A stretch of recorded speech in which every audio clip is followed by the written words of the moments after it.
Good morning friends, কেমন আছেন আপনারা? আশা করছি সবাই ভালো আছে, আর আমিও ভালো আছি। আর সকাল সকাল চলে এসেছি গার্ডেনে। মুখ না ধুয়ে কি করে তোমাকে বিস্কুট দেবো? তুমি মুখ ধুয়েছো? হ্যাঁ, লজ্জা লাগে না এইভাবে কারো কাছ থেকে বিস্কুট চাইতে? আবার অন্যদিকেও তাকাচ্ছ। আমার সুইট ডন, এটা আমার সুইট ডন, এটা আমার সোনা ডন।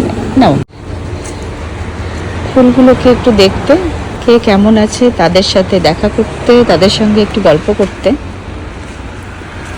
কারণ এদের সাথে কথা বলতে আমার ভালোই লাগে।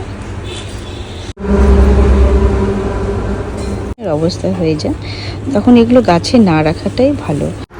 ফ্রেন্ডস, আবার দেখা হবে নতুন একটা ভিডিওতে। তো আজকের জন্য বিদায় নিচ্ছি। বাই বাই, সি ইউ সবাই, আর হ্যাপি সানডে সকলকে।